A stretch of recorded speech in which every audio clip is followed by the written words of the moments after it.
أظلم ممن افترى على الله كذبا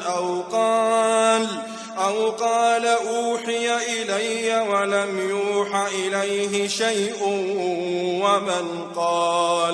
ومن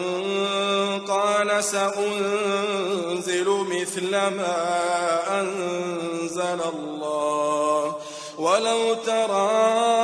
إذ الظالمون في غمرات الموت والملائكة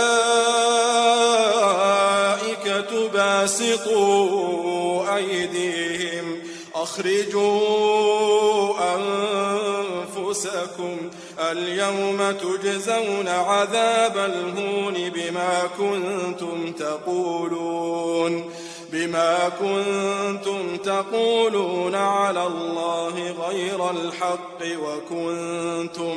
وكنتم عن آياته تستكبرون. او دهغه کس نه لوی ظالم څوک دی چې په الله تعالی باندې درویخته پی یا ویایي چې مو ته وحی کړل شوی دو حال دا چې هغه ته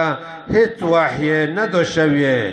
او دهغه چا نه بل لوی ظالم څوک دی چې ویایي زردو چې زبو هم نازل کړم دهغه په مثال چې الله تعالی نازل کړی دی او کچېره ته ووینه کله چې ظالمون د مهر په سختۍ کې ګیر وي او ملائکه خپل لوسینه ورويشت کړي وي او ورته ویایي تاسو خپل ساګانې راوباسئ نن ورځ به تاسو ته د سپکوین کې عذاب سزا درکولی شي په سبب د هغې ناحقه خبره چې تاسو به په الله تعالی باندې تپلی او وی توسه چې د دې آیاتونو څخه به مو تکبر کوو.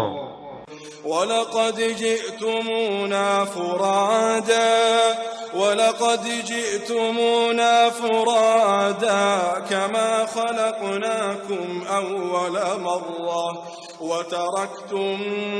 ما خولناكم وراء ظهوركم وما نرى معكم شفعاءكم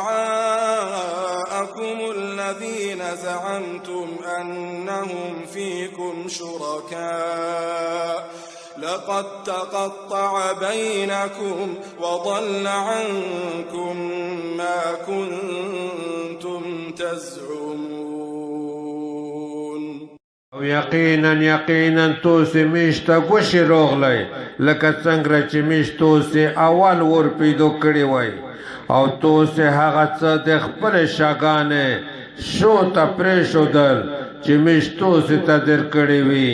چې هغه مول او دولت و او میش د توسی سره د توسی هغه سپارښیان نه ویني چې توسی به دعوا کوله چې بشکه دوی په توسی کښې شریکون دي یعنی د هغې شریکون نه خپل حاجتونه هم غوښتل یقینا توسی خپل منځني تعلق پرېښود او د توسی څخه هغه څه ورک شول چې توسی به سپارښیون ګڼل.